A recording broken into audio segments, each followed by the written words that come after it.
Okay. All right, so what we have here is what we call the snake method for cooking a brisket. And the idea is you do a double stack of charcoal briquettes. So you do one row and then you put another row on top of it. And then you kind of space out your smoking woods. In this case, we're using hickory. I've used mesquite in the past. You can use apple, cherry, whatever makes the most sense for your brisket. The goal is not necessarily to worry about how many briquettes you use. It's the gap between the tail and the head. You want to make sure you leave a space here. So when you put your brisket in, the biggest part of the brisket will be in this gap. So it'll be facing this orientation. Also put a pan of water. You can do 4 to 6 cups depending on how much water you need to use. That helps kind of not only evaporate and keep things cool so you don't overheat the grill, but also so the drippings will go down to it as well.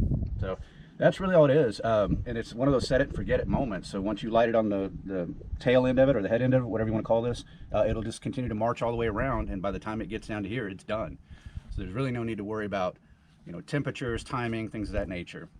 This is an oversized Weber grill, so I bought one specifically so I could do briskets. Your standard 18 inches won't necessarily hold a good sized piece of meat.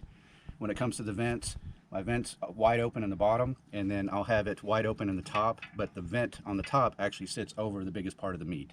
So that's kind of how you want to orient your lid when you're cooking. There's a lot of videos out there about the temperatures. You want to do between 275 and 300 and keep it that way until the meat hits 170. And then you'll want to wrap it in foil, cook it some more until it gets up to, I think, around 205, 210, and then it's ready to go. You'll hit a stall at about 150 degrees. Trust the snake, as I like to say. And when you hit that stall, it'll be for a while, but that's okay. Eventually, the meat will start to rise back up.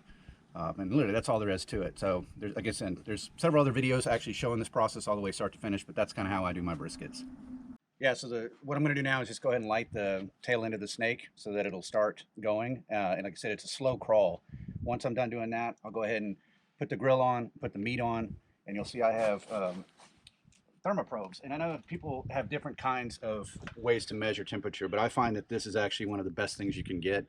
It's got 2 probes. One I'll stick in the meat and one I'll stick as far as measuring the ambient temperature, just to kind of keep an eye on it.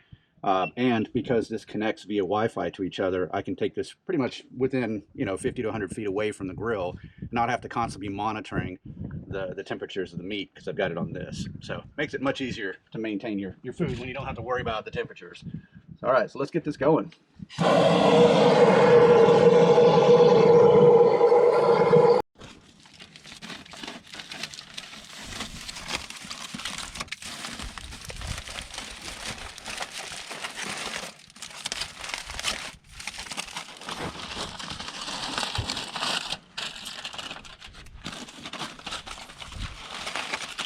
So basically I've prepped this prior to coming out here, and it's just a Dalmatian rub, which is basically just coarse salt and coarse pepper, generous amount put all over the meat, including the sides.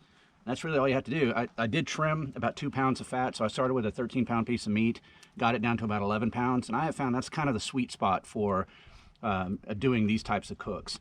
If you have a bigger piece of meat, it's going to take longer to cook. If you have a smaller piece, you can actually cook it too fast. So the idea is to anticipate about a 6 to 7 hour cook. And if you're going longer or shorter, then you've got kind of a wrong size piece of meat. So that's my suggestion, is try to get it down to 11 pounds, and that's the perfect weight for what we're doing today.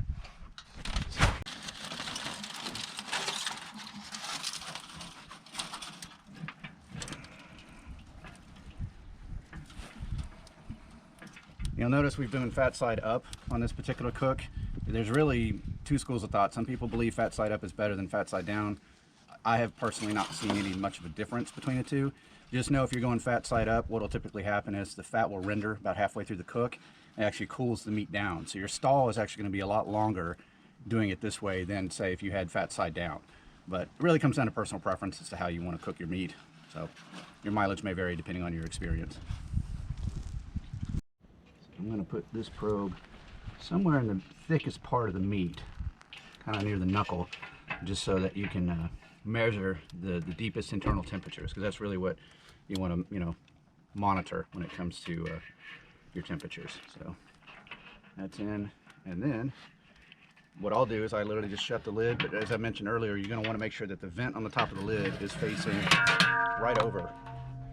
That is facing the meat. Okay.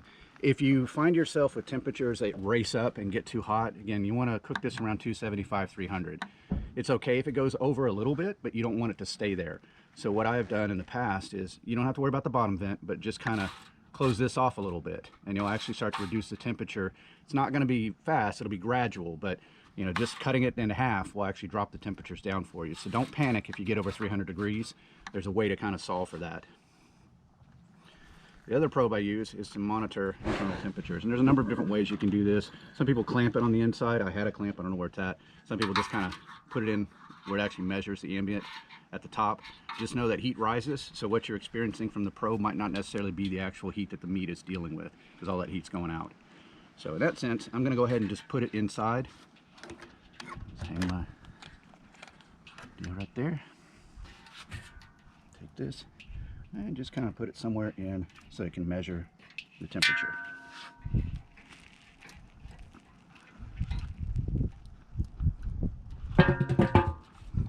That's all there is to it. Now we'll just let it cook. Okay, so where we're at in the cook at the moment, we've actually passed the stall. So I know it shows 150 now on the meat temperature, but it was sitting at about 145, 146 for about an hour. So now it's starting to slowly go up, which is great. That's where we want it to be after about 4 hours. We're also looking at an ambient temperature of 218 degrees. Now that might seem a little low, but where I put the probe was on the tail end of the coals. So it's only measuring the heat as it radiates around the grill, but it's not directly over the coals. If I go and look at the temperature directly on the lid, it's well within spec. So it's about 300 degrees right now, which is kind of where you want it to be, between 275 and 300. So I'm not as worried about this being a little low. What the biggest concern is making sure that you're getting your right temperature on the meat. And so once this gets to 170, that will be when we take the brisket off of the heat, wrap it in foil, and then put it back on the grill in the same orientation, right? So you want to make sure that your point is in the gap, and same if you did fat side up, stay fat side up. And then we cook it some more until it reaches about 205 to 210. Once it hits that, then we take it off of the grill and actually put it in a cooler and let it rest for about 30 to 45 minutes before we're ready to eat. It'll continue to cook in the cooler, so that's, you know, no worry about taking it directly off the heat like that. Many unbearable hours later.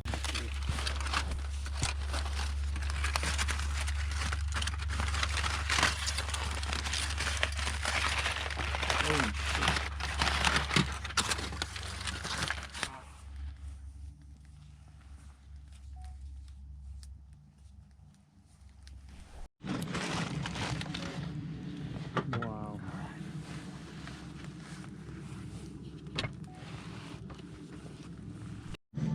I'm gonna do that right there for her.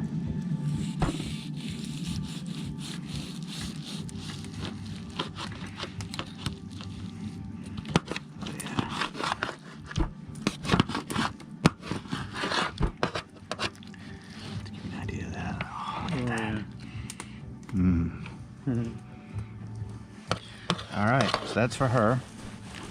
Who wants to take the first little slice? I think the cook needs to take it. Yeah, I think so.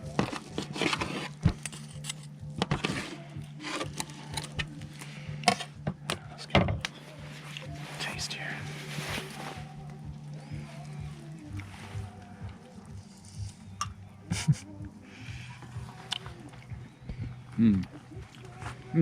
Yeah?